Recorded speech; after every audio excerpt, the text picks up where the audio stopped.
le son et la plume. Balade avec Mesparo. Bonjour, bonsoir à toutes et tous. Suivant l'heure à laquelle on écoute cet épisode, j'ai le plaisir d'accueillir dans le son et la plume Mesparo, qui nous présente son nouvel album, L'essence vagabonde. Tout de suite, Mesparo. Bonjour Mesparo. Bonjour. Dans ce 4e album, vous nous offrez un voyage cosmique intérieur. Dès le premier titre, Poussière de toile, il y a un message fort dans le texte. Et j'ai retenu quelques bribes du texte. C'est perdu dans le jardin des hommes, la voix du cœur est la seule boussole. L'ouverture de cet opus nous invite d'emblée à prendre la course de son étoile, c'est ça ? Oui, c'est un album que j'ai écrit un peu comme une quête de soi, mais qui est pas puisque ça suit en fait ma propre quête personnelle intérieure.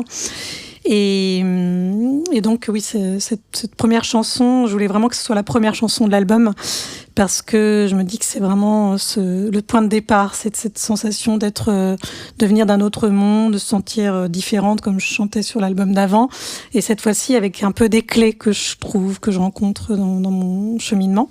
Et donc cette poussière d'étoile qui n'a pas conscience qu'elle est lumineuse, qu'elle produit de la lumière, et qui se sent complètement perdue. Donc le jardin des hommes, c'était pour moi l'image de la terre, c'est la terre que j'ai appelé le jardin des hommes, parce qu'il y a des personnes qui peuvent le prendre comme quelque chose par rapport aux hommes, les hommes contrairement aux femmes, quelque chose comme ça. Pas du tout, c'est vraiment le jardin des humains. C'est plus joli de dire les hommes. Voilà, c'est la voix intérieure qui arrive et qui parle de ce chemin du cœur, à ouvrir son cœur, s'ouvrir à son propre cœur pour laisser sortir la lumière, en fait, pour se laisser rayonner et prendre sa place dans le monde. Et on arrive... Alors, je me suis arrêté sur les textes en français, mais on peut aussi... On va évoquer les textes qui sont en anglais. Et puis vient la vague. Alors, la vague qui nous invite à lâcher prise dans le flot impétueux de la vie. Oui, j'ai vraiment fait un parallèle... Sur la vague, c'est un parallèle avec l'idée de se laisser traverser par des vagues émotionnelles, parce que j'avais parlé déjà dans l'album précédent de l'hypersensibilité, et puis je suis allée plus en profondeur sur la connaissance de moi-même, ma compréhension de mon fonctionnement, avec donc l'hypersensibilité, l'hyperémotivité, ou même des vagues de la vie en effet. Mais pour moi, ça parlait vraiment de l'intérieur, ces vagues émotionnelles qui nous prennent de l'intérieur, et ça nous demande de laisser passer, se laisser traverser, accepter cet inconfort. Et c'est vrai que sur cette chanson, je suis assez contente de cette chanson parce que la voix, le travail vocal et musical accompagnent vraiment, je trouve, le texte, ce qui n'est pas toujours évident. Et là, il y a vraiment quelque chose avec la voix qui monte, qui descend et qui tire. En live, c'est encore plus développé. On le développe plus en live. Mais c'est vraiment ça. Je voulais vraiment... parce que, aussi, c'est tout ce parcours que j'ai fait personnel, en parallèle de la musique, de travail sur la voix et du corps. Et cette prise de conscience qu'on pouvait se libérer soi-même de certaines émotions, de certaines tensions intérieures. Et donc, c'est un peu ça que j'engage dans cette chanson, et qui peut permettre aux personnes qui l'écoutent déjà de ressentir des choses, mais qui peuvent aussi se l'approprier ensuite, éventuellement. Pour parler d'hypersensibilité, vous êtes hypersensible ? Oui, tout à fait. Voilà, je suis très hypersensible, donc très connectée à mes ressentis. Ça, c'est quelque chose que j'ai appris parce que j'ai pas été... la société ne nous apprend pas nécessairement ça. J'ai pas été élevée non plus tellement de cette manière-là. Et donc, ça m'a demandé de trouver les clés par moi-même pour comprendre comment je fonctionnais, que parfois les émotions que je ressentais n'étaient pas que les miennes. Parfois, c'est celles de l'environnement, de l'extérieur, de la météo, de plein de choses qui se répercutent dans cet album. C'est des petites clés de cheminement, mais qui sont venues à moi parce que ces morceaux, ils sont parfois arrivés à des moments où moi, j'en étais pas là. Donc en fait, ils sont venus pour me guider moi dans mon propre cheminement, et des fois des morceaux que j'ai pas tout compris sur le moment. Il m'a fallu un temps pour les intégrer, me les réapproprier, et même parfois longtemps avant de comprendre jusqu'où ça pouvait aller en fait. Voilà.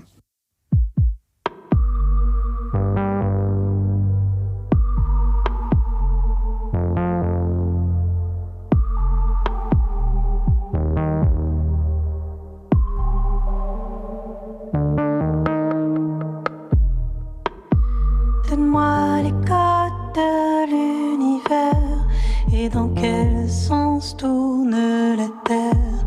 J'ai dû prendre le monde à l'envers. J'avance aveugle vers le nord, perdu dans le jardin des hommes. Est-ce normal d'avoir aussi peur? Une poussière d'étoiles éphémères, un morceau d'amour réverbère. Je me sens pourtant étrangère. Le monde a besoin de ta lumière.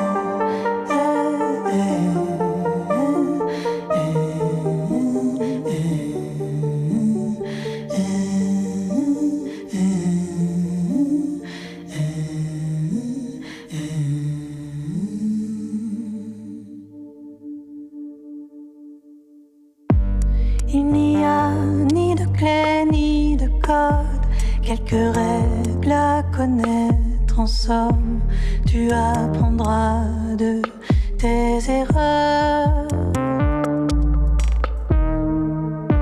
Ton corps est ta seule boussole et cette chanson te console. Écoute la voix de ton cœur. Une poussière d'étoiles éphémères, un morceau d'amour réverbère. Je me sens pourtant étrangère. Le monde a besoin de ta lumière.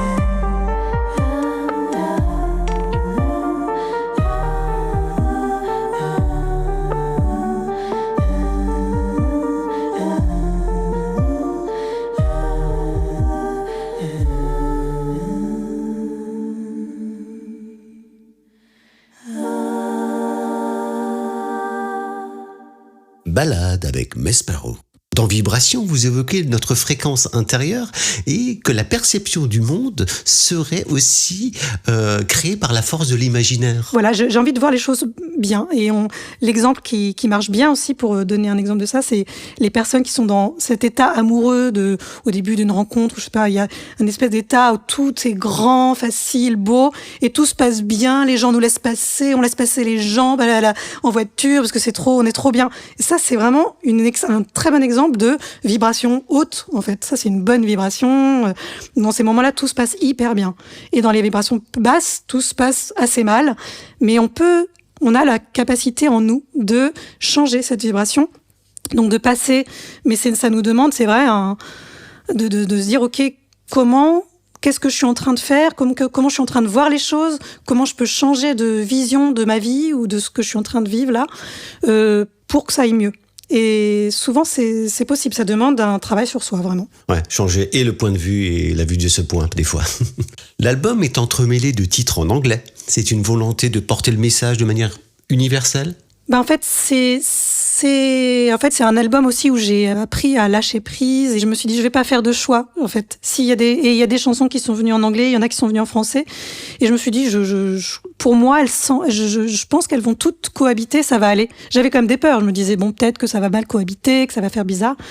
Mais avec le travail que j'ai fait avec, j'ai tout co-composé avec et arrangé avec Simon Carbonel, et lui qui a travaillé sur les textures sonores, les synthétiseurs, tout ça, les rythmiques, il a amené vraiment une couleur générale qui a permis aussi de faire du lien entre l'anglais et le français. Mais moi, mon idée, enfin, j'ai pas choisi d'écrire en anglais et en français. J'ai laissé venir, en fait. J'ai fait et après, on a fait un choix sur les morceaux qui nous semblaient les plus aboutis. Voilà. Alors, je disais tout à l'heure au début d'émission que j'ai parcouru l'ensemble de vos albums, l'ensemble de vos titres. J'ai découvert vos voix. Je dis vos voix, j'ai découvert vos voix onomatopées, j'ai découvert vos voix chantées, vos voix samplées, et j'ai découvert sur un podcast de France Inter votre magnifique voix parlée. Merci. Voilà, on n'en a pas toujours, hein, c'est quelque chose qu'on n'entend pas toujours, les voix parlées. Alors je me suis dit, est-ce qu'il y aura un jour un livre audio ou un album ancré vers le conte ? Est-ce qu'il y aura quelque chose de parlé ? Alors, je sais pas. J'ai pas encore l'impulsion, mais c'est marrant parce qu'on m'a déjà parlé de contes et ça m'a déjà traversé quand j'ai eu mon enfant. Bien sûr, je me suis dit je pourrais faire un conte. Pour l'instant, c'est pas dans les projets, mais bon, déjà le live, quand même, ce qui se passe en live, c'est chanté, mais c'est quand même il y a un lien, il y a tout un cheminement en fait qui se traverse et il y a quelque chose de l'ordre du conte un petit peu. Mais pas tout à fait. En fait, sur les réseaux, notamment, sur Instagram et Facebook, je partage régulièrement. Enfin, là, moins souvent, mais il y a eu tout un moment, j'ai partagé beaucoup de poèmes que j'écrivais, des petits textes. Et dans ma tête, ils sonnaient vraiment. Et je me suis dit, mais il faudrait que je les enregistre parce que j'aime les entendre, comme je l'ai dit, avec ma voix. Bon, je l'ai pas fait pour l'instant, mais voilà, à suivre, à voir. Votre titre, Encore, il s'agit d'un jeu de mots, d'une intimité dévoilée, de corps entrebâillés. Vous évoquez le consentement ? J'ai pas trop réfléchi à ce que ça disait, mais c'est vrai que je pense que ça va aussi. Enfin, c'est évident que ça suit, pareil, cette quête d'amour de soi et de respect de soi, de l'amour, de l'acte amoureux, comme quelque chose de très lié, interlié à deux, et oui, avec comme une danse en fait à deux, mais évidemment oui, avec deux personnes qui naviguent et qui co-créent quelque chose en fait. C'est cette idée de co-création, d'exploration, d'essence, etc. Donc ça va encore dans cette quête d'essence, parce que j'aime bien aussi quand j'ai choisi le nom de l'album, qui est venu avec ce titre, L'essence vagabonde. J'en ai parlé à une amie qui me dit, comment tu l'écris ? Est-ce que ça s'écrit L-E-S, sens, S-E-N-S, vagabonde, E-N-T, ou l'essence, L', essence. Alors moi, je dis, c'est l'essence, c'est ce de quoi on est fait.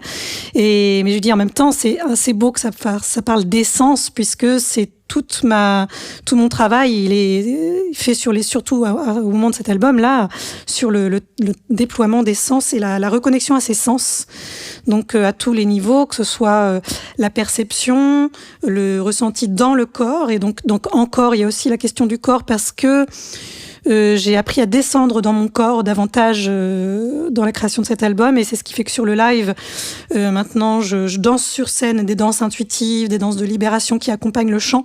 Et donc mes gestes qui étaient déjà là avec les bras, maintenant sont vraiment plus poussés dans une gestuelle qui devient une danse en fait. Que nos peaux se mélangent et que nos regards changent, que nos langues voyagent sur nos corps paysages, et nos mains qui se cherchent dans de tendres caresses, et nos cœurs qui susurrent. Je voudrais que ça dure encore.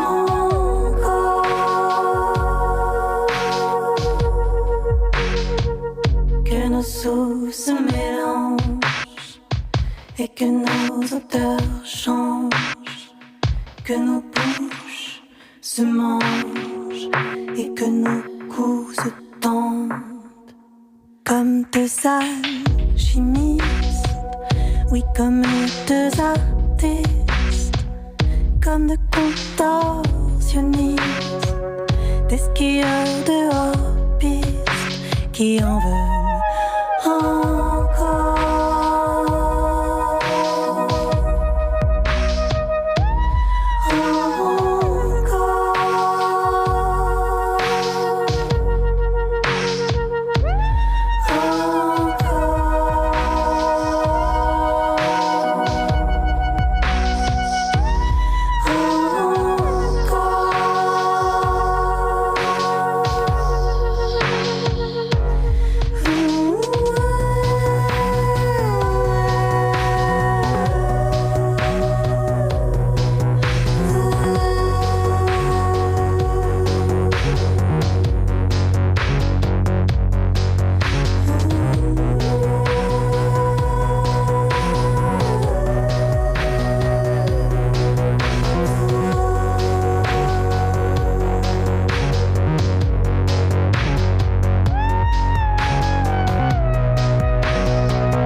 Vous clôturez cet opus par le titre « Femme phare ». S'agit-il d'une métaphore ? C'est marrant parce que j'ai réalisé que cette chanson, elle est pas dans la métaphore, beaucoup moins, à part Femme phare, mais sinon elle est beaucoup plus dans quelque chose de réaliste, mais qui en effet est aussi important, qui fait partie d'une de mes facettes.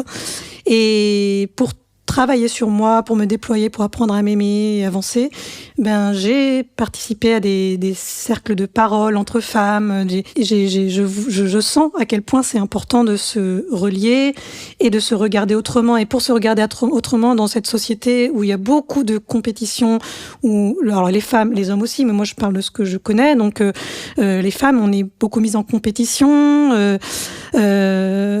avec les idéaux, etc. Et puis on a tendance parfois à se replier sur nous et à être très mal. On croit qu'il faut devenir des Wonder Woman, qu'il faut être tout parfait.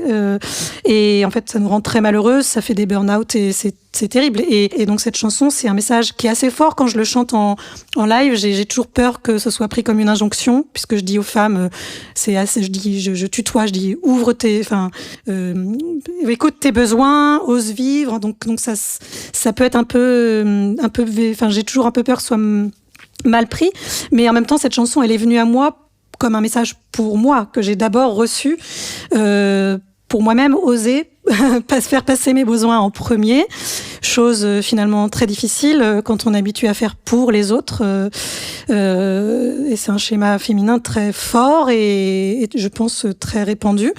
Donc je me suis dit c'est pas grave, faut que ça soit dit, et puis chacun pourra se l'approprier à sa manière. Et puis surtout, il y a ce moment que je trouve très très important dans cette chanson, c'est le refrain où c'est les sœurs aux quatre coins du monde et chacune on est là et on se soutient et on pleure ensemble parce qu'on se sent si seul quand on est dans nos poids et tout ce qu'on a apporté. Et finalement, de se rappeler, et c'est vraiment ça le soutien, c'est de se rappeler qu'on est tous et toutes à plein d'endroits du monde en même temps à vivre le même genre de choses. Ça aide à se dire qu'on n'est pas seul et qu'on peut pleurer et que ça libère et que ça soutient aussi. Et Femme phare, c'est aussi donner oser dire qu'une femme peut être un phare et éclairer et guider les autres. Voilà.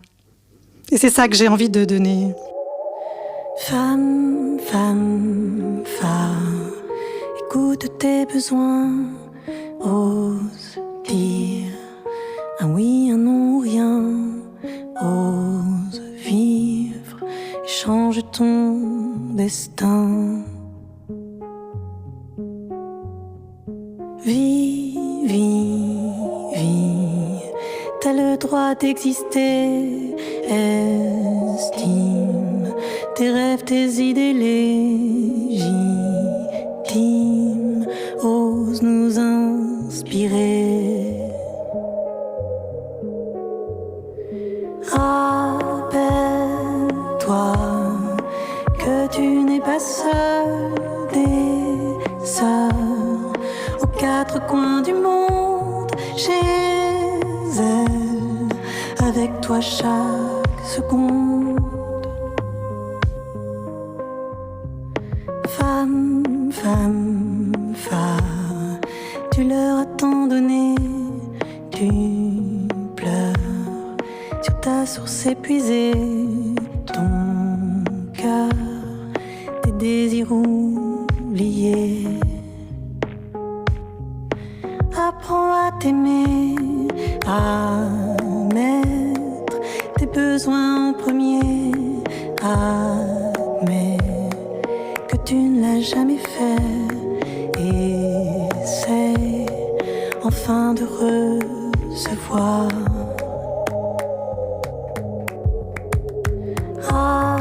Rappelle-toi que tu n'es pas seul, des sœurs aux quatre coins du monde, chez elle, avec toi chaque seconde.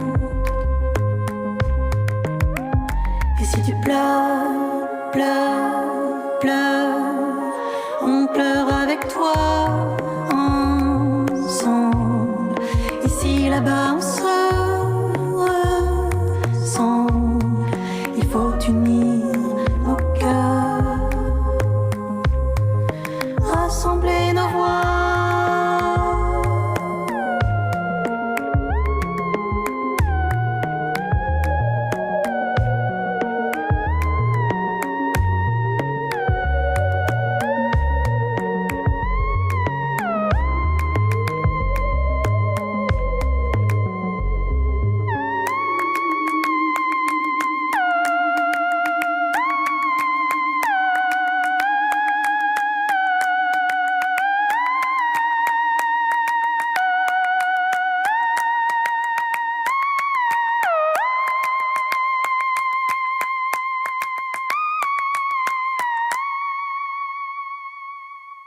Comment vous vivez la scène? Comment vous appréhendez ce moment, cet espace? Moi j'ai démarré par la scène. Depuis toute petite, j'adore la scène.